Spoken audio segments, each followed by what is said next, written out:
car and Corporal Carroll, and the serious injuries suffered by 4 others.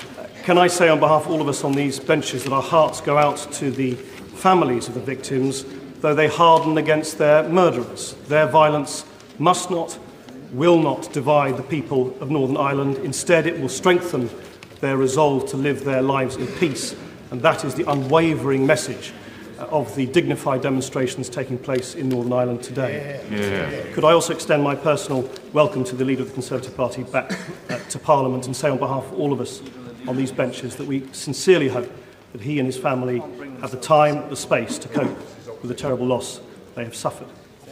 Mr. Speaker, I'm sure the Prime Minister will agree with me that the announcement today from President Sarkozy to reverse General de Gaulle's legacy and rejoin NATO is hugely significant. But does he also agree with me that it offers an enormous opportunity for Britain, with France, to lead European defence cooperation, which has been held back by tensions surrounding the Atlantic Alliance? I do welcome France's announcement that at the NATO summit on April the 3rd and the 4th, with the President of America and other people present, they will announce that they will return to the inner core of NATO. And I believe that that is good for the defence of the world. I also believe that there are opportunities for cooperation, not just between France and Britain, but between the rest of the world in nuclear disarmament. We are at a critical point in the nuclear proliferation discussions. We are at a particularly difficult point in relation to Iran. We have made it clear to Iran that they cannot join the international community unless they renounce nuclear weapons. But I believe a wider deal on nuclear arms is possible in the next few years, and I think you will see that France and America and other members of NATO are keen to see that happen. Speaker, I welcome his response, but my main concern is that he may still miss the full opportunity available to him.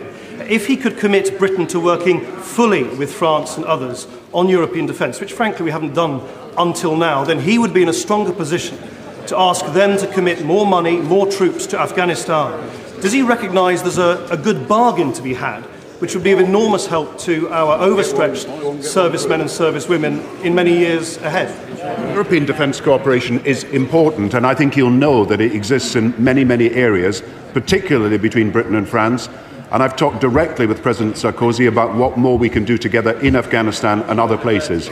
But I think we've got to remember also that we are talking about the British Army, the British Armed Forces, the British Navy and the British Air Force.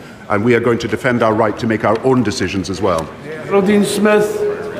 The case for the partial sale of Royal Mail is crumbling, and opposition is growing across the country and in this House.